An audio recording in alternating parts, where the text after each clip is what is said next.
Simpson lifts that up. Well, contact lets the Buffs reset. Lexi Hadrich puts Colorado up.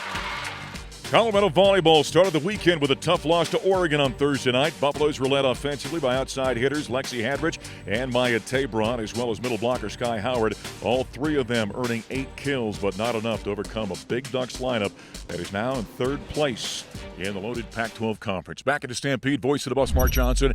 Then on Sunday, it was the Buffs and Beavers at the event center. Colorado dropping the first set, took sets 2 and 3, and then really challenged in the fourth before finishing things off in the fifth set. Again, the Buffaloes with the victory led by Lexi Hadrich. And afterward, we heard from head coach Jesse Mahoney and the graduate student. There's no bad teams in this league, and Oregon State, I thought, played really well. I mean, they hit 330 for the match. That being said, we have not played a set of volleyball as bad as that first set all season. Kudos to our team for regrouping in set 2, and I thought the middle of set 2 on was really good. We gave away the first one, and that's why we had to go into the fifth set. But we played well at the ends, and my hope is that we use this experience as a learning experience. We understand some of the things that we talk about day in and day out in terms of making the most of our practice opportunities.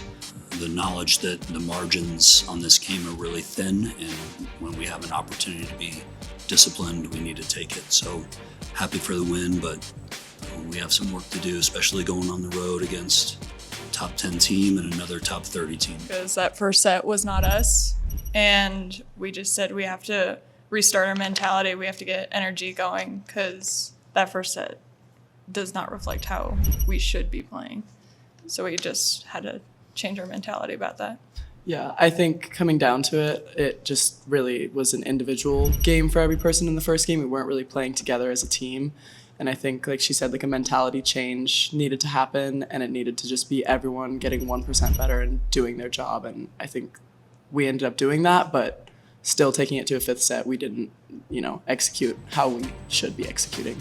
I think we got into a groove of getting good passes, getting good sets, and Taylor can locate a set like no other, and she just put it up there. Yeah, a big focus of mine has been hitting high hands, especially on my slides. And so with Taylor finding me and just being able to locate that set really well, it's been easy to hit. She makes it looks easy. She's a good setter. I will say honestly, the matchup, her against Lexi, I would take all day, all the time, and I thought Lexi made some really nice moves and didn't get her. We forced her to hit exactly where we wanted to, and we just didn't defend it the way we needed to.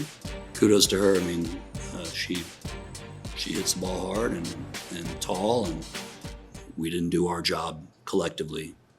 We did our job everywhere else, though. Well, nice victory there for the volleyball team. Now the Buffaloes are on to Seattle to take on Washington this weekend.